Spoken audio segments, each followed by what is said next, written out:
주기도문의 두 번째 부분, 곧 네 번째 강구부터 여섯 번째 강구, 이 세 강구들은 우리의 강구들, 곧 하나님의 이름과 그 나라와 그 뜻을 강구하며 살아가는 이 땅 위에 하나님의 백성들의 영육간의 필요를 채워달라는 기도입니다. 첫째가 일용할 양식이고, 둘째가 죄사함이며, 셋째가 악한 자, 곧 사단으로부터 보호해달라라는 강구입니다.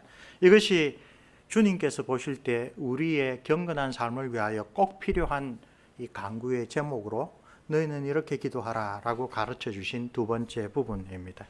그 중에서 첫째로 오늘 본문에 소개된 아굴의 기도를 통하여 일용할 양식을 구하라고 하신 넷째 강구의 의미가 무엇인지를 한번 살펴보려 합니다. 우선 오늘 본문을 전체적으로 봅시다. 오늘 본문은 9절이지만 크게 두 가지 내용으로 나누어 살펴볼 수 있습니다. 첫째는 하나님을 아는 생명의 지식에 관한 지혜를 가르치는 1절로부터 6절까지의 부분입니다. 그리고 둘째는 이 땅에서의 경건한 삶을 위하여 하나님의 은혜를 구하는 지혜로운 기도를 기록한 7절, 8절, 9절입니다. 우선 첫 번째, 생명의 지식을 가르치는 하나님의 계시의 말씀에 대한 태도, 그것을 가르치는 지혜의 교훈을 살펴봅시다.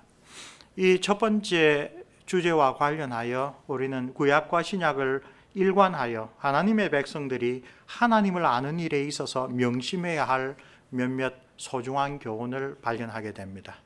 첫째는 계시 의존적 사색입니다. 우리가 하나님을 알 때는 하나님이 우리에게 알려주신 것을 알 수가 있습니다. 하나님께서 계시를 통하여 우리에게 알려주시지 않은 것으로 하나님을 찾으려고 했던 이 지혜로운 자들, 세상의 철학자들, 그 사람들이 내세운 지식은 뭡니까? 하나님은 인과율에 따라서 거슬러 올라가면 최초의 원인이다. 다른 모든 것은 움직이는데 그분만은 다른 모든 것을 움직이지만 그분은 움직이지 않는 그런 존재다. 근데 성경은 그 하나님이 천지의 창조주이시고 지금도 세상을 섭리하시며 아브라함과 이삭과 야곱의 하나님, 곧 택한 자들을 부르시고 그 언약 가운데 인도하시는 역사 가운데 살아계신 하나님이다라고 가르칩니다. 일반 계시를 통하여 아는 하나님의 지식, 하나님에 관한 인간의 이해는 하나님께서 친히 그 백성에게 알려주신 특별 계시, 하나님의 성경 말씀을 따라 아는 것과 천양지차한다라는 것을 보여줍니다. 2절과 3절을 보십시오. 여기서 아굴은 아주 겸손한 마음으로 자신에게는 거룩한 자를 아는 지식이 없다고 고백합니다. 그렇죠? 하나님의 계시에 의지하지 않고서는 그 하나님이 누구신지 우리에게 올바르게 이해할 수 있는 능력이 없다. 한낱 인간으로서는 하나님의 그 놀라우신 일을 알 수가 없다. 이 내용, 특별히 잠언과 욥기를 상당히 떠올리는 내용이 4절에 있지요.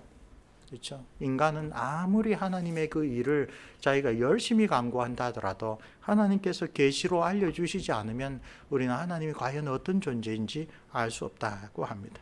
신약 성경에서 사도 바울이 그것을 아주 요약하여 가르칩니다. 육에 속한 사람은 하나님의 성령의 일들을 받지 아니하니 이는 그 까닭은 그것들이 그 사람에게는, 육에 속한 사람들에게는 어리석게 보이며 또 그는 그것들을 알 수도 없나니 그러한 일은 영적으로 분별되기 때문이다. 계시로 우리에게 가르쳐 주신 것이 정말로 참되다라고 받아들일 수 있는 것은 그 계시를 주신 하나님께서 역시 우리에게 빛을 비추어 주셔야 된다. 성령의 조명이 필요하다라고 사도 바울이 고린도전서 2장 14절에서 잘 고백하고 있습니다. 4절의 말씀, 욥기의 중요한 교훈을 연상하게 하는 이 말씀은 바로 이런 계시 의존적인 사색을 한층 더 강력하게 증거합니다.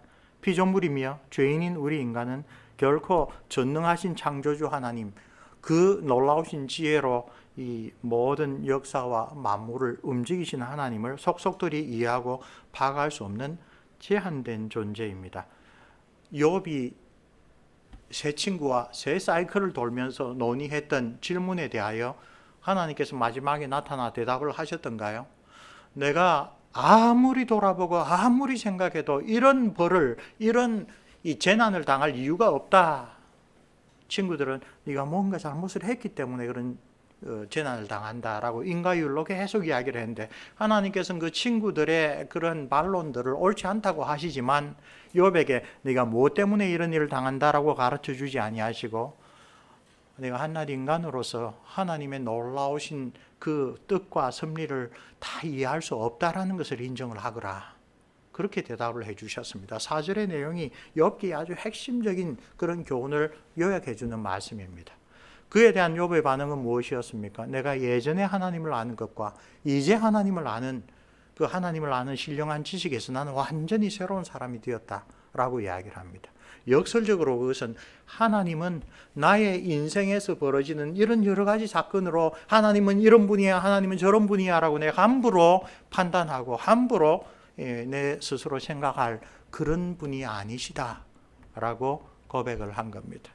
우리 종교개혁자들은 바로 그것을 하나님께서 우리에게 알려주신 그 지식에 근거하여 우리가 하나님을 믿고 살아야 하지, 하나님이 인생에게 감추어 주신 것을 탐구하려고 하는 자세는 올바른 자세가 아니다, 그렇게 잘 깨우쳐 주었죠. 오늘 첫 부분에서 또한 성경 말씀에 대한 우리의 올바른 태도를 아주 뚜렷하게 보여주는 말씀이 있습니다. 하나님의 말씀에 무엇을 덧붙이지 말아라. 하나님 주신 계시를 자기 마음대로 자기 생각대로 함부로 해석하지 말아라. 그 계시된 내용을 온전히 신뢰하고 그 말씀에 순종해야 한다. 이것이 우리 개혁주의신학과 신학에서 금과 옥조로 여기는 태도입니다. 성경의 계시에 대한 근본적인 자세를 이 구절에서 가르쳐 줍니다. 하나님의 말씀은 다 순전하며 하나님은 그를 의지하는 자에 대한 방패가 되신다. 하나님에 대한 아주 분명하고도 확고한 그러한 신앙의 자세입니다. 무언가 내가 알고 있던 신앙적인 지식에서 어긋나는 것이 있으면 그것은 나의 잘못이지 하나님의 잘못이 아니다. 나의 불완전함과 나의 죄악됨 때문이지, 전능하시고 전지하시고 우리를 위하여 자기의 독생자를 주시기까지 사랑을 내보내주신 하나님의 탓이 아니다라고 주님을 의지하는, 굳게 신뢰하는 자세입니다. 믿음의 조상 아브라함에 대하여 그가 창세기 22장에서 독자 이삭을 바치라고 했던 그 일에 대하여 야고보서의 이 사도는 뭐라고 합니까? 그가 정말 신앙이 올바랐다라고 입증되는 것이 그 말씀을 들을 때 자기의 판단을 내려놓고 하나님의 말씀, 하나님의 명령을 순종하는 그 하나님에 대한 전적인 신뢰에 있었다고 이야기를 합니다. 히브리서의 사도는 또 어떻게 해석합니까? 그가 하나님께서 자기에게 이야기하신 그 말도 안 되는 듯한 명령을 받았을 때, 이전에 하나님께서 자기에게 주신 계시를 따라 바로 이삭을 통하여 메시아가 오고 이삭을 통하여 천하 만민이 복을 얻는 그 약속이 이루어진다고 하셨던 그 말씀을 기억하고 뭐라고 믿었다고요?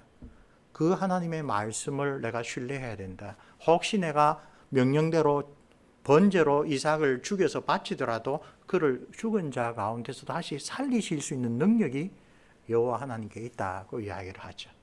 그 믿음이 어떻게 나타납니까? 창세기 22장을 보면 이 노새와 함께 두 종을 너희는 여기서 기다리라. 내가 이 아이와 함께 가서 제사 드리고 우리가 돌아올 것이다 라고 대답을 합니다. 이삭이 나무와 불은 있는데 번제로 드릴 어린 양은 어디 있습니까? 라고 했을 때 아브라함이 하나님께서 예비하실 것이다 라고 대답을 했었습니다. 그것은 평소에 하나님이 어떤 분인지를 깊이 알았기 때문에 인간적으로는 말도 안 되고 불가능한 그런 명령을 받았어도 하나님께서는 능히 죽은 자 가운데서 다시 살리실 거다. 왜? 이삭은 약속을 받은 자이기 때문에. 그런 믿음을 보여주었습니다. 바로 그러한 태도를 여기서 말합니다. 그래서 그 순전한 말씀을 인간의 생각으로 왜곡하지 말아라. 우리가 우리의 환경과 우리의 판단으로 말씀을 이렇게 저렇게 왜곡할 때 그것은 곧 거짓말이 될 것이다 라고 아주 분명하게 아구리 지혜로 가르쳐 주고 있습니다.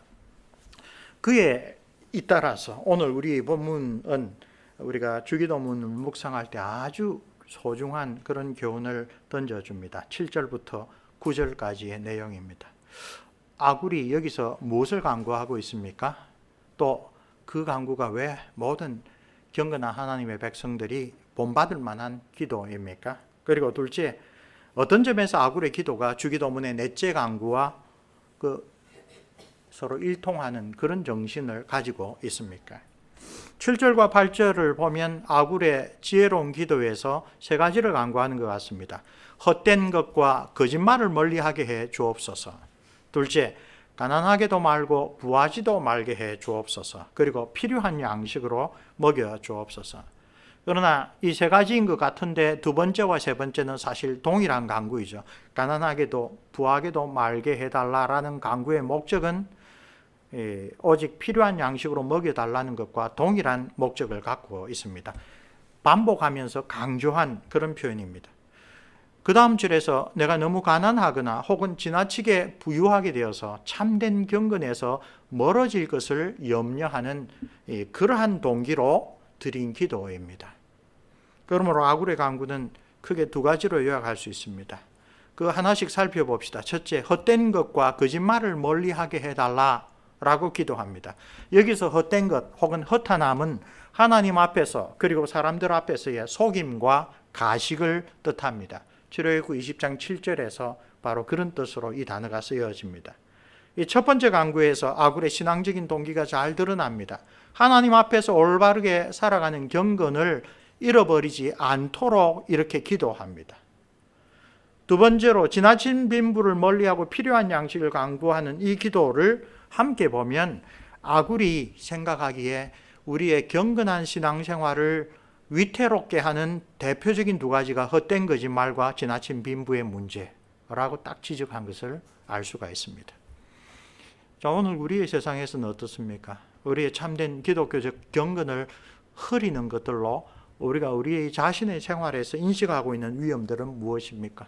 무엇이 우리로 하여금 하나님 나라에 대한 소망을 흐트러 버립니까? 무엇이 우리로 하여금 하나님을 사랑하는 것보다 더 앞세우는 그런 것들을 만들어내고 있습니까? 거짓말과 빈부의 문제는 여전히 그런 위험들 가운데 하나입니까? 예, 그렇다고 할 수가 있습니다. 21세기에 와서도 우리는 아굴의 통찰력이 여전히 그리스도인의 경건한 생활에 큰 장애물이 된다라는 것을 인정하지 않을 수 없습니다. 아굴의 두 가지 강구의 내용에서 우리는 올바른 기도의 변함없는 원리를 발견할 수 있습니다. 앞선 그 반대로 아굴의 강구하는 바는 모두 경건한 삶의 실천을 위하여 꼭 필요한 은혜, 그 은혜를 나에게 주십시오라는 강구입니다. 그는 하나님한테서 멀어지지 않기를 원하는 심정에서 이 두 가지 위험을 저에게서 면하게 해 주옵소서라고 기도하고 있습니다. 그러므로 그의 기도는 자기중심적인 이기적인 강구가 아니라 하나님 앞에 거룩하고 경건하게 살아가기 위한 헌신의 기도였습니다. 자, 성경에는 많은 기도가 기록되어 있습니다. 그 많은 기도들을 하나님께서 판단하시는 기준으로 올바르게 평가할 수 있도록 주신 것이 주기도문의 정신입니다. 우리는 아굴의 기도보다 무엇을 더 유명하게 잘 알고 있습니까?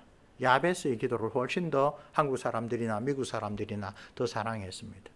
야베스의 기도는 경건과는 무관하게 나를 축복해 주셔서 이 세상에서 좀 잘 살게 해달라는 그런 기도로 많은 사람들에게 인식되었습니다.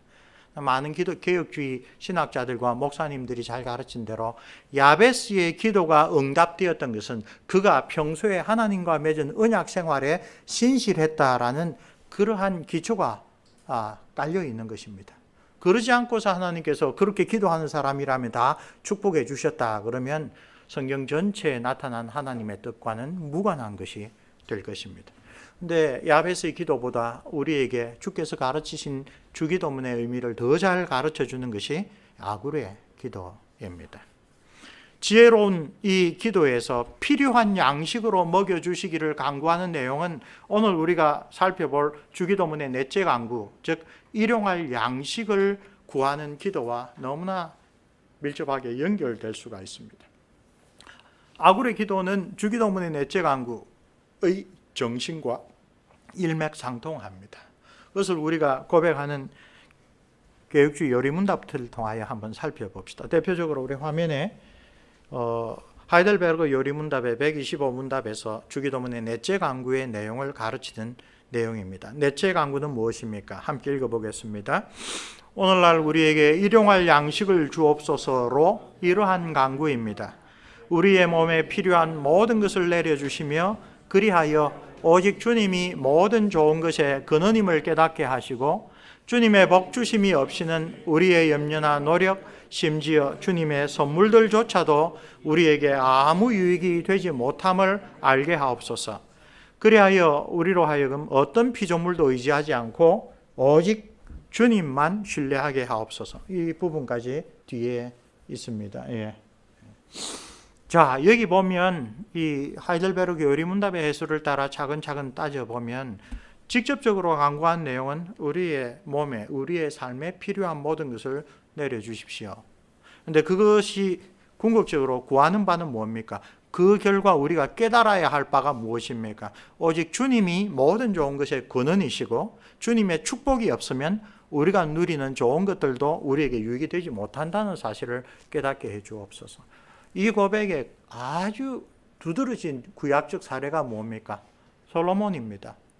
그가 하나님의 백성을 올바르게 재판하여 선과 악을 분별할 줄 아는 재판의 지혜를 달라고 했을 때 그 간구가 하나님 마음에 합하였습니다. 그래서 그 원하는 지혜, 재판하는 지혜뿐만 아니라 다른 많은 것들도 주셨습니다. 그러나 주님의 축복을 잃어버렸을 때, 그가 받은 축복에 도취하여 하나님을 경외하는 마음을 잃어버렸을 때 솔로몬의 그 많은 영화가 예수님께서 말씀하기를 들의 백합화보다도 못한 것이 되었습니다. 오히려 그가 그 자신을, 그가 맡았던 이스라엘 백성들을 올바르게 경건의 길로 인도하지 못하는 함정이 되어 버렸습니다. 주님께서 축복하지 아니하시면 우리가 기도해서 받아 누리고 있는 많은 그 좋은 것들도 결코 우리에게 올바르게 하나님의 뜻대로 작용하지 않는다라고 잘 가르치고 있습니다. 그러나 궁극적으로 배워야 할 교훈은 무엇입니까? 넷째 강구를 드리면서 우리 마음 가운데 궁극적으로 새겨져야 될 교훈을 어떤 피조물도 의지하지 않고 창조주 하나님을 의지하고 살아가도록 하시는 것입니다. 그러므로 일용할 양식을 구하는 간단한 강구를 통하여 개혁주의 신학자들은 성경 곳곳에 제시된 우리의 경제적인 삶과 그와 관련된 마음가짐에 대한 하나님의 뜻을 이렇게 깊이 있게 묵상하고 풀어줍니다. 그렇죠? 이 하이델베르그 요리문답은 아주 단적으로 표현하자면 주기도문의 내적 강구는 가장 깊은 차원에서 우상숭배를 배격하라라고 가르치고 있습니다. 너희가 하나님과 만몬을 겸하여 섬길 수 없다라는 것을 넷째 강구를 드릴 때마다 하나님께서 우리에게 일용할 양식을 주시는 분, 아굴의 기도답게 그 일용할 양식은 나를 너무 가난하여 하나님을 부인하거나 너무 부유하여 하나님을 등한시 여기지 않는 우리에게 딱 필요한, 우리가 경건하게 이 세상을 살아가면서 늘 풍성한 은혜로 주시는 주님만을 바라보게 하는 그런 경건을 달라라는 기도로 이해할 수가 있습니다. 웨스트민스터 요리문답은 이 넷째 강구를 이렇게 두 가지로 요약합니다. 104문답에서 이생의 좋은 것들 중 충분한 분깃을 하나님의 값없는 선물로 내려주십시오. 그와 더불어 두 번째로 하나님의 복 주심을 우리가 이 땅에서부터 누리게 해 주옵소서. 여기서 하이델베르그 교리문답과 비교하면 일용할 양식을 내려주시는 것은 하나님의 값없는 선물이다라는 것을 가르칩니다. 이것은 오늘날 우리가 누리는 것은 결국 우리가 노동의 대가로 임금을 받고 그것으로 우리의 삶에 필요한 것을 얻는다. 결국 내가 노력하여 얻는 것이 아닌가라고 하는 오늘날의 사고방식을 상당히 돌아보게 하는 것입니다. 과학기술이 발전하면 할수록, 현대사회가 아주 고도로 발전하면 할수록 우리는 하나님께 직접적으로 의존하며 살아간다는 생각이 점점 퇴색합니다. 농사 짓는 시절에는 하나님께서 햇볕과 물을 주셔 비를 주셔야 그런 생각이 강했습니다. 그러나 오늘날 우리는 그런 하나님의 직접적인 섭리, 자연에 대한 섭리와 무관하게 이 세상에서 경제생활을 영위하다 보면 정말 하나님께서 나에게 주신다가 아니라 내가 좋은 직장을 얻어서, 그래서 내가 공부를 잘해서 좋은 직장에 들어가서 내가 노동하고 내가 근로해서 얻은 돈이다라고 생각을 합니다. 소요리문답은 그게 아니다. 근본적으로 이 세상은 모든 관계에 있어서 하나님께서 여전히 섭리하시는 가운데 있다라는 것을 일깨워 줍니다. 화란의 어린이 성경 가운데 하나에 서론의 어머니와 딸의 대화를 소개합니다. 지혜로운 어머니가 식탁에 둘러앉아서 이 빵이 우리 식탁에 놓여 있는데 이 빵을 만들려면 무엇이 필요하지 하고 하나씩 거슬러 갑니다. 재분소가 필요하다. 그 재분소에서 그 빵을 만드는 밀가루는 어디서 얻지? 농부들이 재배하여 밀을 경작한다. 농부들이 밭에서 밀을 경작할 때 그것이 열매를 잘 맺으려면 무엇이 필요하지? 햇볕과 비 여러 가지 필요하다. 그런 걸 주시는 분은 누구지? 그건 다 하나님이시다. 그래서 그냥 부모님이 벌은 돈으로 슈퍼마켓 가서 빵을 사오고 해서 먹는 걸로 알았던 자녀에게 경건한 부모님은 이 모든 것의 근원을 따지고 들어가 보면 하나님의 섭리하심이라는 그것을 우리가 늘 기억하고 감사해야 된다. 농부들에게 감사할 뿐만 아니라 그 농부들이 그 밀을 재배하여 우리 식탁에 오는 빵에 이르기까지 관여해 주신 하나님을 감사해야 된다라고 이야기를 하고 있습니다. 일용할 양식을 우리에게 주옵소서라는 이 기도와 관련하여 이 웨스트민스터 요리문답은 하나님께서 은혜로 우리에게 주신 것이다 라는 것을 기억하라고 특별히 가르칩니다. 대요리문답은 한 걸음 더 나아갑니다. 193문답에서 아담의 원죄와 우리의 자범죄로 말미암아 우리는 이 세상에 나타나는 모든 축복을 받을 권리를 상실하였기 때문에 그것을 받을 공로도 없고 우리 자신의 노력으로 그것을 얻을 수도 없으며 단지 하나님의 뜻에 벗어나서 그것을 갈망하며 얻어쓰기를 원하는 그런 자이다. 어떻게 보면 너무 부정적으로 이 현실을 보는 것 같습니다. 오늘날에도 곳곳에서 벌어지는 전쟁들, 또 전쟁이 없더라도 국제적인 여러 가지 그 무역 관계를 통하여 일어나는 일들의 근원을 보면 하나님께서 우리에게 은혜를 내려 주시지 않으면 믿지 아니한 자에까지 베풀어 주시는 일반 은총을 우리에게 허락하여 주시지 않으면 우리가 이렇게 평안하게 살아가는 것이 얼마나 소중한 일인지 하나님의 그 긍휼에 근거한 일인지 우리가 잊고 사는데 이 청교도들은 주기도문을 통하여 그 하나님께서 우리가 의식하지도 못하고 살아가는 이런 현실 속에서도 여전히 그 긍휼하심을 베풀어 주신다라는 것을 이 기도를 드릴 때마다 기억하라라고 깨우쳐 줍니다. 대요리문답의 넷째 강구를 설명할 때에 그래서 하나님이 주신 선물을 우리가 거룩하게 잘 사용할 수 있도록 기도해야 하며 참된 평안에서 멀어지는 모든 일들을 우리의 삶에서 억제해 주십시오라고 강구하라. 우리에게 가르쳐 줍니다. 몇 가지 아주 구체적으로 좀 살펴봅시다. 일용할 양식이라고 번역된 헬라어 단어는 에피우시우스라는 말인데 주기도문에서 딱 한 번만 사용됩니다. 신약성경 다른 어떤 곳에서도 나오지 않는 독특한 단어입니다. 아마도 예수님이 쓰신 아람어를 그리스어로 번역한 것 같은데요. 에피라는 전치사와 우시아 존재라는 말이 결합해서 우리의 삶에 필요한 우리의 삶을 가능하게 하는 이런 뜻 같습니다. 일용하다라는 말은 오늘날 우리에게라는 말과 연결되어 있는데 그 해 에피우이온 헤메란 오늘날 혹은 다음날이란 뜻도 가지고 있습니다. 네, 이런 단어들을 이해할 때 우리는 주님께서 어떤 그리스어나 다른 언어에서 가져온 것이 아니라 항상 구약 성경에서 그 뜻을 가져왔다라는 것을 기억해야 합니다. 예수님은 구약의 율법을 완성하러 오신 분이므로 예수님의 말씀을 바르게 이해하기 위해서는 항상 구약을 살펴볼 필요가 있죠. 그러면 이것은 아주 분명하게 광야의 만나와 직결된다라는 사실을 알 수가 있습니다. 그러나 그 전에 한번 로마 가톨릭은 아직도 여기 예수님께서 넷째 강구에서 기도하라는 것이 성찬식의 떡이라고 가르칩니다.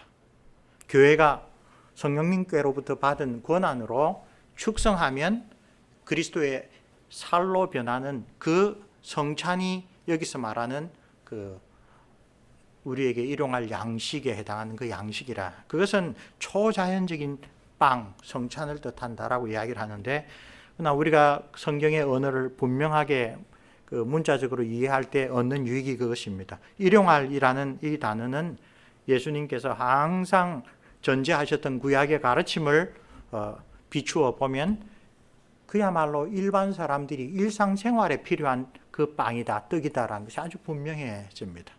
그럼 모든 것을 신비하게 그렇게 왜곡하는 그것이 오히려 은혜가 된다라고 생각하는 로마 가톨릭의 해석은 여기서 아주 처음부터 분명하게 반박을 할 필요가 있습니다. 출애굽기 16장 4절로 보면 그때 여호와께서 모세에게 이르시되 보라 내가 너희를 위하여 하늘에서 양식을 비같이 내리리니 백성이 나가서 여기에 일용할 것을 날마다 거둘 것이라. 이같이 하여 그들이 내 율법을 준행하나 아니하나 내가 시험하리라. 일용할 것을 구하라고 이때 출애굽기 16장에서 말씀하신 주님의 뜻은 무엇입니까? 만나를 통하여 하나님께서 그 백성에게 주시려고 한 영적인 교훈은 무엇이었습니까? 하나님의 말씀에 대한 신뢰였습니다. 혹시 이것이 내일은 주지 않을까 싶어서 하루분 이상을 모은 사람들은 그것이 곧 벌레 먹어서 썩어서 먹지 못할 것으로 변화되는 것을 살펴보았죠. 한 오멜이라고 하는 하루치의 만나를 거두고 안식일 전날만 안식일을 위하여 이틀치 양을 거두는 그것을 통하여 우리에게 일용할 양식을 주시는 하나님, 우리의 물질적인 필요를 신실하게 채우시는 하나님에 대한 신뢰를 이스라엘 백성들에게 요구하셨던 것입니다. 이 관련하여 하이델베르 교리문답을 묵상하는 가운데 이런 유명한 표현을 이 해설을 듣고 여러분들하고 함께 나눕니다. 앤드류 큐번 호번 목사님 하이델베르그 교리문답 해설에서 하신 말입니다. 하나님의 말씀을 듣지 않고 순종하지 않을 때 우리는 생명을 소유한 것이 아닙니다. 사람이 떡으로만 사는 것이 아니요 하나님의 입에서 나오는 모든 말씀으로 사는 것입니다. 이 주님의 말씀입니다. 이스라엘은 광야의 40년 생활에서 이 진리를 배우지 못했습니다. 이스라엘 백성들은 떡을 진리보다 앞세웠습니다. 우리 역시 일용할 양식을 최우선에 두는 사고방식의 유혹에 직면합니다. 그러나 하나님은 인간에게 필요한 것들의 목록에서 음식을 최상위에 두지 않으셨습니다. 하나님은 그분 자신과 그분의 말씀을 우리 인간의 삶에서 가장 중요한 것으로 제일 먼저 두셨습니다. 하늘에 계신 우리 아버지에게 불순종할 때만 먹을 것을 얻을 수 있다면 차라리 굶주리는 것이 낫습니다. 하나님께 대한 충성, 그의 입에서 나오는 말씀에 귀를 기울이는 것, 바로 그것이 최상의 순서입니다. 사회주의 및 공산주의가 나오고 난 다음에 이것은 근본적으로 마르크스와 예수 그리스도 사이에 사람들은 항상 선택하게 되는 것이죠. 결국 종교니 신앙인이 하는 것도 먹고 사는 것이 있어야 된다라고 하는 것이 유물론자들의 주장이었습니다. 예수님 아주 단호하게 사람이 떡으로만 살 것이 아니다. 하나님의 입에서 나오는 그 말씀이 너의 삶에 가장 중요한 것이다 라고 가르쳐 줍니다. 오늘 우리가 신앙생활을 오래 하면서도 경제적인 아주 공경과 어려움에 직면할 때 역시 우리 주님께서 광야 40일 동안에 보여주셨던 그 신앙의 그 모범이 무엇인가를 기억해야 합니다. 예수 그리스도를 사도 바울은 인류를 대표하는 두 사람 중에 하나로 소개합니다. 아담은 사단의 유혹에 속아서 그 선악을 알게 하는 나무를 보니 보암직하고 먹음직하고 지혜롭게 할 만하다라고 해서 하나님의 말씀에 대한 신뢰를 저버렸습니다. 예수님은 광야에서 40일 동안의 극심한 말씀드리자면 먹지도 마시지도 못하는 상황 속에서도 사단이 시험할 때 세 차례나 신명기에 기록된 하나님의 말씀에 대한 신뢰와 순종으로 답하셨습니다. 기록되었을 때, 또 기록되었을 때, 기록되었을 때. 예수님의 그 표현은 하나님에 대한 사랑의 표현입니다. 하나님의 말씀을 신뢰하고 순종하는 것. 그것이 본래 아담에게도 원하셨던 하나님이 되시고 광야에서 만나를 주셔서 이스라엘 백성에게 요구하였던 하나님에 대한 사랑의 반응이었습니다. 오직 주님께서 그것을 온전히 이루셨습니다. 그렇죠? 그리고 우리는 바로 그 주님의 참된 순종에 근거하여 살아갑니다. 그와 관련하여 우리 그리스도인의 삶에서 넷째 강구를 드리면서 함께 돌아봐야 할 것이 주일 성수입니다. 안식일을 거룩하게 지키라는 말씀과 일용할 양식을 구하는 것은 아주 놀랍게도 연결이 되는 것이 안식일에 일을 하지 않아도 하나님께서 너의 삶을 지켜주실 거다. 너의 가정을 붙들어 주실 것이다. 라는 그런 약속으로 안식일에 쉴 수 있다는 것, 안식일에 일을 하지 않는다는 것은 엄청난 축복입니다. 그래서 율법주의적으로 저 사람 왜 이래? 율법을 어겼어 라고 접근할 게 아니라 그렇게 해주시는 하나님의 약속과 은혜를 내가 받아 누리고 우리 공동체가 함께 받아 누리고 그래서 그 자녀들에게 하나님의 은혜를 증거하고 하는 그런 삶입니다. 십계명과 관련해서는 물론 이것보다 생각할 것들이 더 많이 있습니다. 이웃을 섬기는 일에 있어서는 안식일에 그리스도인이 마땅히 해야 될 일도 있습니다. 넷째 강구와 관련해서는 우리에게 이렇게 안식을 통하여서도 하나님께서 우리를 지켜주시고 공급해 주신다는 것을 의지할 때 하나님 나라에 대한 그러한 소망이 이 땅에서 우리에게 분명하게 찾아오는 것입니다. 바보 부자 이야기가 누가복음에 있습니다. 자기를 위하여 재물을 쌓아두고 하나님께 대하여 부요하지 못한 그 사람, 하나님께서 정작 그의 생명을 찾으셨을 때에 그 부자가 자기의 헛간을 새로 증축하여 쌓아놓은 여러 해 동안 먹을 수 있는 그 재물이, 그 재산이, 그 양식이 아무런 소용이 없었습니다. 하나님이 항상 부자들을 경고하신 참된 이유가 여기 있습니다. 그리고 주님께서 우리에게 오직 필요한 것만을 구하라라고 가르치신 참된 이유가 바로 여기 있습니다. 우리의 하늘 아버지이신 전능하신 하나님만을 신뢰해야 되며 우리가 이 땅에서 가져다 주는 소유가 우리에게 종종 주는 거짓된 안도감, 그것이 우리의 영원한 생명을 보장할 수 없다라는 그 교훈을 우리가 잊지 말아야 된다는 것입니다. 만일 우리가 하나님을 어린아이와 같이 의지하지 않는다면 그것은 참된 그리스도인의 경건에서 멀어진 것입니다. 돈을 우리가 많이 가지고 있으면 우리는 독립심을 가집니다. 세상의 어떤 문제들도 내가 가진 돈으로 다 해결할 수 있을 거야 라는 생각이 우리의 사고방식을 장악하기 시작합니다. 그것은 이제 하나님을 믿는 그리스도인이 아니라 자기의 재물을 의지하는 유물론자로 자기가 변해가는 모습입니다. 나는 내 자신의 것이 아닙니다 라고 하는 그 신앙의 가장 기본적인 문답, 우리 하이델베르 교리문답에서 이야기하죠. 살거나 죽거나 당신에게 유일한 위로는 무엇입니까? 그것은 이제 내가 내 자신의 소유가 아니라 신실하신 주님이신 예수 그리스도의 소유다라고 하는 것이 그리스도인의 생사간의 유일한 위로입니다. 주님께서 나의 모든 것을 소유하신 내 주인이다. 그분은 우리에게 일어나는 온갖 우리가 보기에는 좋고 나쁜 모든 일을 다 어떻게 합력하여 우리의 구원의 선을 이루는 방식으로 이끌어 주실 그런 분이다. 거기서 나오죠. 때로는 눈물골짜기와 같은 이 세상을 지나가는 일에 있어서도 하나님께서 그러한 우리가 이 땅에서 당하는 시련과 고난과 이해할 수 없는 그런 불행에 맞다 우리가 참 하나님 앞에 탄식하며 기도해야 되는 사정이 있더라도 이것과 같이 하나님께서는 신실하신 우리의 주님으로서 예수 그리스도로 말미암아 하나님의 자녀가 된 우리의 삶을, 우리의 영혼을 온전하게 인도하여 주실 것이다. 그래서 기독교인은 이런 면에서 하나님께 독립선언을 외쳤던 아담과는 정반대로 매사에 하나님의 뜻을 따라 신뢰와 순종을 바쳤던 예수 그리스도처럼 나는 하나님의 것입니다. 나는 주님의 청직입니다. 그렇게 선언하는 자가 참된 그리스도인이라고 할 수 있습니다. 하나만 더 생각합시다. 일용할 양식이라고 할 때 일용할이라는 것의 한계가 무엇입니까? 어떤 것이 나의 삶에 꼭 필요한 것이고 어떤 것이 필요 이상의 사치품입니까? 그것은 시대에 따라 다릅니다. 환경에 따라 다릅니다. 각 그리스도인의 형편에 따라 달라질 수 있습니다. 이와 관련하여 예전에 제가 섬기던 교회에 강의하러 오셨던 교수님이 아주 재미있는 그러나 효과적인 머릿속에 깊이 남는 비유를 해주었습니다. 그분은 2시간 동안 강의하면서 의자에 앉아서 하셨습니다. 강단 위에 의자에 앉는 것은 아주 예외적인 겁니다.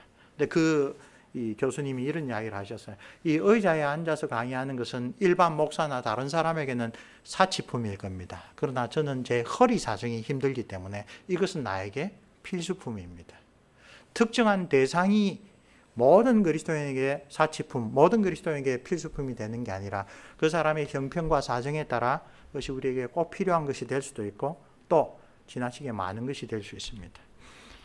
넷째 강구, 바로 본문에서 그것을 우리의 신앙의 선지는 우리에게 깨우쳐 줍니다. 오늘날 우리에게 일용할 양식을 주옵소서.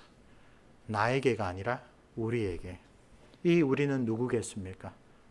그리스도인의 선행의 그 대상으로 말하자면 먼저 함께 그리스도인 된 형제들이죠. 그래서 예루살렘의 사도적인 교회에서는 바나바, 위로의 아들이라는 그런 칭송을 드렸던 이 바나바는 자기에게 있는 밭이 자기에게는 더 이상 꼭 필요하지 않은 하나님이 주신 여분으로 주신 축복이라 여겼기 때문에 그것을 팔아 가난한 형제들에게 공개하였습니다. 우리에게 꼭 필요한 것과 하나님께서 나의 생활에 필요한 것 이상으로 풍성하게 주셨다라고 판단하는 것은 우리 자신입니다. 그 코이노니아를 이룰 때도 베드로가 말했듯이 밭을 팔기 전에도 팔고 난 다음에도 아나니아와 삽비라에게 이것은 네 것이다. 교회가 강요하지 않았다라고 이야기를 했습니다. 그러나 이것으로 무엇을 할까에 대해서 사도 야고보는 아주 분명히 이야기를 합니다. 만일 형제나 자매가 헐벗고 일용할 양식이 없는데 너희 중에 누구든지 그에게 이르되 평안히 가라, 몸을 따뜻하게 하라, 배부르게 하라, 말은 그렇게 하면서 그 몸에 쓸 것을 주지 않는다면 무슨 유익이 있겠느냐. 이같이 행함이 없는 믿음은 그 자체로 죽은 것이니라. 형제 사랑이라고 하는 분명한 원칙을 주셨습니다. 그것을 나에게 허락하신 좋은 것들로 내가 어떻게 실천하는가는 각 사람이 주님 안에서 기도하면서 깨우쳐 주시는 대로 성령의 인도함을 따라야 됩니다. 사도는 아주 분명히 말합니다. 누가 이 세상의 재물을 가지고 형제의 궁핍함을 보고도 도와줄 마음을 닫으면 하나님의 사랑이 어찌 그 속에 거하겠느냐. 이 가르침을 가지고 하나님 저에게 주신 것들이 있는데 제가 어떻게 쓰는 것이 하나님 기뻐하시는 일일까요? 라고 끊임없이 하나님 앞에 여쭈어 보는 것이 신실한 청지기로서의 삶입니다. 넷째 강구는 일용할 양식을 나에게 주옵소서가 아니라 일용할 양식을 우리에게 주옵소서입니다. 우리가 어느 정도의 규모인지는 그 사람의 경건에 따라서 그 범위가 넓어지기도 하고 깊어지기도 하고 그렇지 않을 수도 있을 것입니다. 오늘날 우리가 살아가는 세상은 이 부유와 빈곤이 결코 균등하게 배분된 것이 아닙니다. 부자는 훨씬 더 부자가 되려고 전쟁을 막론하여 사람들을 괴롭히고 있는 그런 세상입니다. 인간의 악한 탐욕과 무자비함이 우리가 그런 전쟁의 상황을 볼 때 인간은 정말로 죄인이구나. 아무리 문명화되고 아무리 많은 세월을 흘러도 하나님의 말씀으로 인도함을 받지 않으면 결국 자기 가정, 자기 공동체, 자기 나라 여기에 열광하는 그러한 죄악된 자기중심적인 삶을 살아가고 있습니다. 이런 현실 속에서 살아가고 있는 21세기의 우리 그리스도인들은 주기도문의 넷째 강구를 드릴 때마다 우리에게 일용할 양식을 달라고 기도하게 하신 주님의 뜻을 나는 오늘 어떻게 본받을까? 우리 가정은 혹은 우리 교회는 어떻게 그 말씀을 실천할까? 생각을 할 필요가 있습니다. 가난한 자를 불쌍히 여기는 주님의 마음을 받들어 신실한 청지기로서 사역하는 것이 이 기도를 드리는 그리스도인들의 마땅한 반응일 것입니다. 자, 이제 우리 이 말씀에 따른 기도를 먼저 드리고 우리 함께 찬양하도록 하겠습니다. 본문의 교훈을 따라 드리는 기로 첫째로 하이델베르그 요리문답의 해설을 따른 기도입니다. 우리 첫째, 둘째, 셋째를 함께 읽어봅시다. 우리의 몸에 필요한 모든 것들을 내려주옵소서. 오직 주님만이 모든 좋은 것의 근원임을 깨닫게 하옵소서.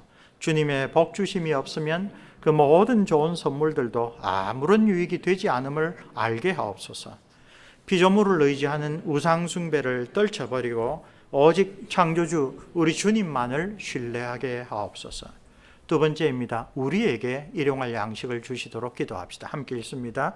우리에게 넉넉하게 주신 축복의 의미를 같은 시대를 살아가는 가난한 이웃들과 함께 나눌 수 있는 믿음과 실천을 통하여 하나님의 이름을 영화롭게 하는 자녀가 될 수 있게 은혜 내려 주옵소서. 이 두 가지 기도 제목을 가지고 제가 대표하여 기도 드리겠습니다. 하나님 우편에 계시는 우리 주님, 주님께서 이 세상에서 제자들의 요청을 받아들이셔서 너희는 이렇게 기도하라고 하셨을 때 그 기도의 의미를 저희들이 하나씩 묵상합니다.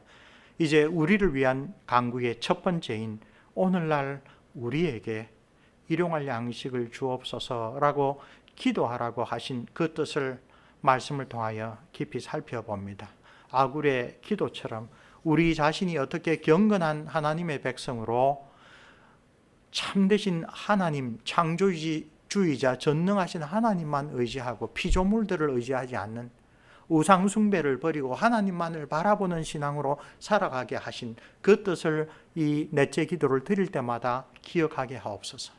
그뿐 아니라 하나님께서 우리를 선한 청지기로 이 땅에서 살아가도록 불러주신 뜻을 우리에게 일용할 양식을 주옵소서라고 가르치신 그 말씀을 따라 늘 기억하여서 하나님께서 우리에게 주신 것들을 타락한 솔로몬처럼 헛되게 낭비하거나 방임하지 않고 우리에게 주신 것들 가운데 작은 부분이라도 주님께서 기뻐하시는 대로 이웃을 사랑하고 하나님의 이름을 높이는 데 잘 활용할 수 있도록 우리의 경제적인 삶을 돌아보는 선한 청지기가 될 수 있도록 은혜 내려 주옵소서. 예수 그리스도 이름으로 기도합니다. 아멘. 아멘. 우리 매일의 경건을 위한 공동기도 우리 앞을 보면서 한 목소리로 드리도록 하겠습니다. 이 세 개가 나올 겁니다. 첫째, 둘째, 셋째 화면이 계속 순서에 따라 나올 것입니다. 함께 기도드리겠습니다. 말씀과 성령으로 우리와 교제하시는 살아계신 하나님, 새로운 한 주간에도 우리의 마음을 높이 들어 하늘에 계신 아버지 하나님을 더욱 사모하게 하옵소서. 우리에게 믿음을 주시고 더욱 강하게 하시려고 하나님의 말씀을 듣게 하신 그 뜻을 받들어 매일 묵상과 기도로 주님의 뜻을 깨우치며 또 그 교훈을 삶에서 실천하게 하옵소서. 보혜사 성령 하나님, 우리를 부르시는 주 예수 그리스도의 음성을 듣게 하시고 신실하신 목자이신 주님의 인도함을 따라 살아가게 하옵소서.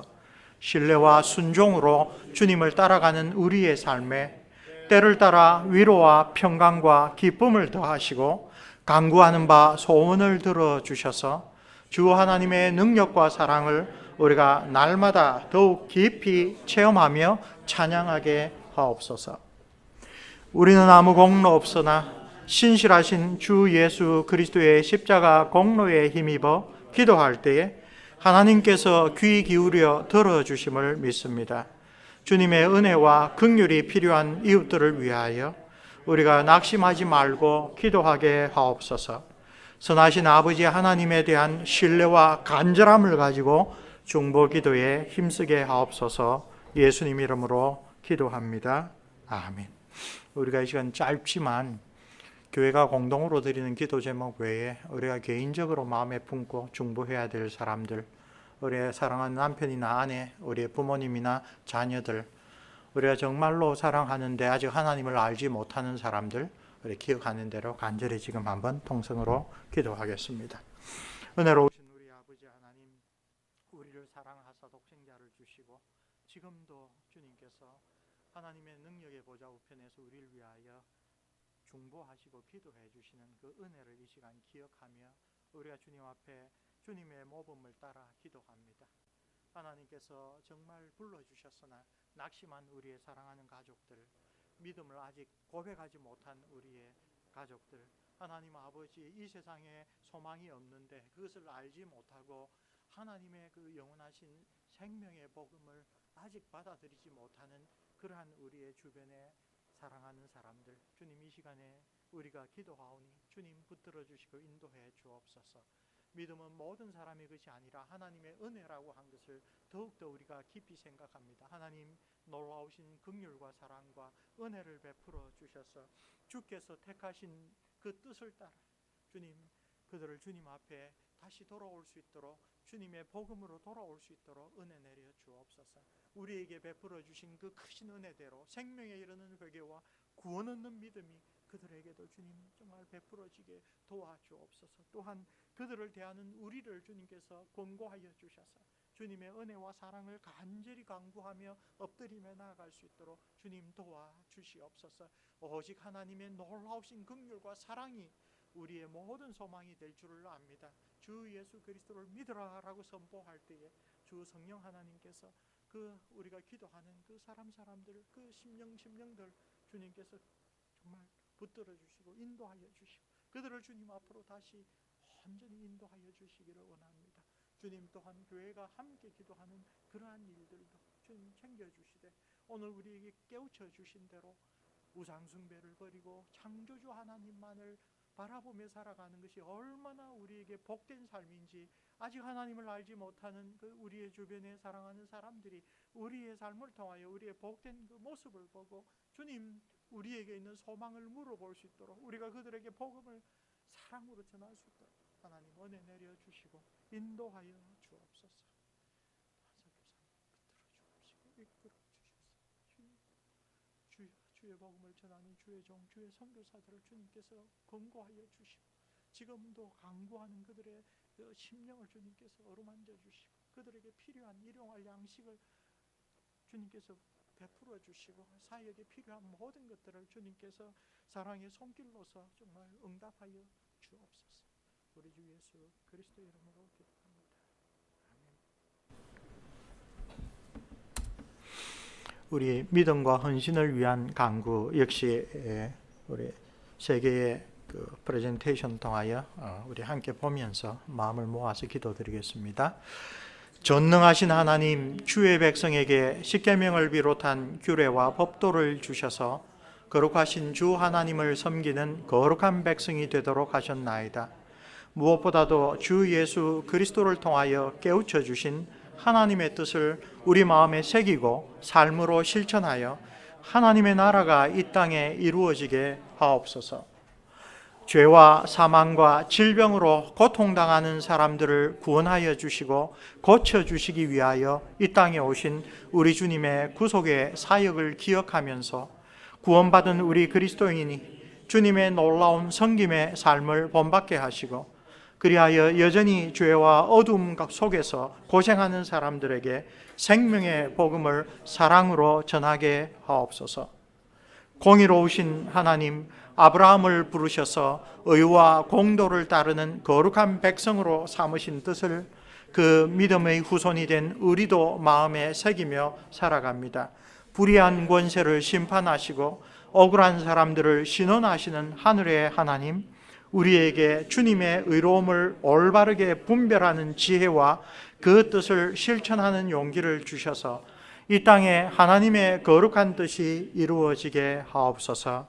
우리 주 예수 그리스도의 이름으로 기도합니다. 아멘. 이제 우리 2월의 기도 제목을 하나씩 보십시오. 교회를 위한 기도, 교회 각 가정을 위한 기도, 한국 교회를 위한 기도, 그리고 나라를 위한 기도입니다. 제목들 아마 이제 익숙하게 아실 텐데 이 시간 우리가 다시 한번 합심하여서 하나하나 빼놓지 않고 우리가 함께 드리는 기도를 함께 주님 앞에 올리겠습니다. 은혜로우신 아버지 하나님, 우리가 또 수요 예배를 모여 정말 바친 은혜 개혁교회가 2월 달 동안 한 마음으로 드리는 간구의 제목들을 기억하며 주님 앞에 엎드립니다. 주님, 우리의 간구들을 귀 기울여 들어주시고 또 우리에게 필요한 것을 우리보다 더 잘 아시는 하나님께서 그 기도의 제목 하나하나를 정말 들어주실 뿐만 아니라 우리가 생각하는 것 이상으로 우리에게 필요한 영육간의 필요를 채워주시기를 원합니다. 목사 후보생의 학업과 건강을 위하여 기도합니다. 주님, 우리를 붙들어 주옵소서. 하나님 아버지, 다시 이제 짧은 방학이 그치고 새로운 학업 기간에 들어갑니다. 가르치는 모든 교수들과 배우는 모든 사람들이 하나님 나라를 위하여 잘 준비되는 기간이 될 수 있도록 주님 은혜 내려 주옵소서. 학업에 필요한 지혜와 간절한 마음과 또 물질적인 필요를 주님께서 돌아보아 주옵소서. 또 이 교회를 오랫동안 돌보고 섬기는 이영윤 목사님 건강을 지켜주시고 또 섬기는 광양개혁교회에 주님께서 또한 풍성한 은혜를 더해 주셔서 이 쉽지 않은 이 일들을 감당하는데 주님 지치지 않도록 주님께서 은혜 내려주시고 인도하여 주옵소서. 은혜개혁교회에 우리 연로하신 주의 백성들, 정말 이 세상에서 말씀대로 우리의 몸은 후패하나 그러나 그 마음은 오히려 청년처럼 하나님 나라를 향한 새로운 소망을 갖게 해 주시고, 영육 간에 강건하여 주님께 예배드리고 주님을 온전히 섬기며 살아가는 그 삶을 주님 인도하심을 따라 잘 걸어갈 수 있도록 도와주옵소서. 우리 청소년들 하나님의 말씀과 또 우리 사랑하는 부모들의 기도를 통하여 그들이 스스로 하나님 앞에 살아계신 성삼위 하나님을 나의 주 나의 하나님으로 고백할 수 있는 굳건한 믿음을 허락하여 주옵소서. 그들이 정말 믿음 가운데서 바르게 자랄 수 있도록 주님 교회가 더욱더 힘써 기도하며 정말 아름다운 신앙의 모범을 보일 수 있도록 도와주옵소서. 우리 결혼을 앞둔 청년들, 또 정말 진로를 생각하며 하나님 앞에 엎드리는 청년들을 위하여 기도합니다. 그들의 마음 가운데 이 세상의 여러 가지 근심과 걱정거리를 앞두고 그의 믿음이 주님을 온전히 바라볼 수 있도록 도와주옵소서. 특별히 어린 자녀들을 양육하는 젊은 가정, 젊은 부부들에게 주님 하나님을 온전히 바라보며 하나님의 인도하심을 구하는 그런 마음을 주님 허락하여 주시고, 이 과천은혜개혁교회 모든 가정들에게 하나님께서 하늘로부터 내리시는 평강과 기쁨, 그리고 경건한 열심이 더해질 수 있도록 도와주옵소서. 오늘날 우리나라와 한국교회를 위하여 간구합니다. 하나님 아버지, 하나님의 이름으로 불리는 기독교회가 멸시를 당하고 조롱을 당하고 있는 이 암담한 현실을 주님 앞에 엎드려 구합니다. 우리의 연약하고 부족한 것을 하나님 앞에 회개합니다. 아버지 하나님, 하나님의 말씀을 올바르게 선포하는 주의 종들을 주님께서 권고하여 주시고, 하나님의 이름을 더럽히는 거짓 선지자들, 이데올로기로 복음을 훼손하는 자들을 주님께서 물리쳐 주시옵고, 교회가 그 예전에 이 사회의 빛과 소금이 되었던 모습을 되찾을 수 있도록 주님 도와주옵소서. 하나님께서 이 모든 일들을 능력으로 다스린 줄 압니다. 하나님, 악한 자들, 자기중심적으로 생각하는 자들의 잘못된 일들을 주님께서 책망하여 주시고 바로잡아 주시고, 주님 교회가 평안하고 고요한 가운데서 빛과 소금의 역할을 잘할 수 있도록 이 사회, 이 국가를 주님께서 붙들어 주옵소서. 많은 주를 사모하는 자들의 기도와 헌신을 통하여 주님 공의를 사랑하는 나라로, 의를 정말 앞세우는 나라로 바르게 설 수 있도록 은혜 내려 주옵시고 인도하여 주시옵소서. 오 주님, 우리의 기도를 들어 주시옵소서. 예수님 이름으로 기도합니다.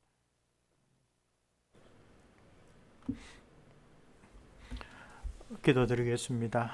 오늘 우리에게 주께서 가르치신 네 번째 간구가 무엇인지 지혜로운 주의 백성 아구를 통하여 다시 생각하게 해주시니 감사합니다.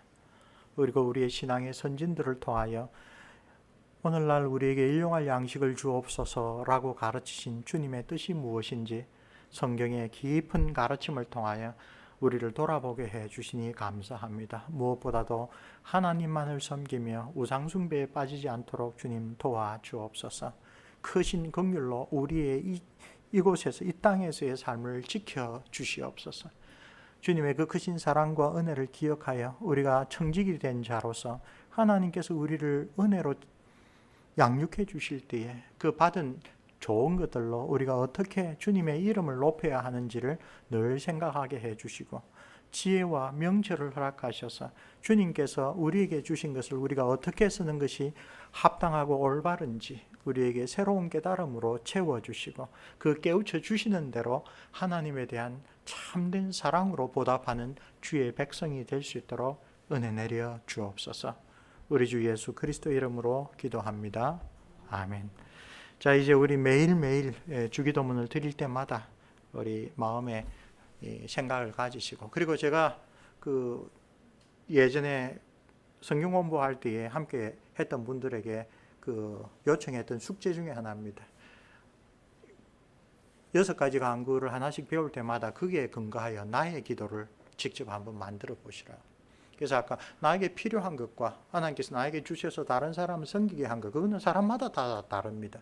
나의 기도문을 통하여 구체적으로 하나님께서 깨우쳐 주시는 것을 실천하도록 기도할 수 있고, 또 그 기도를 하나님께서 들어주시면 우리가 직접 그런 열매도 맺을 수가 있습니다.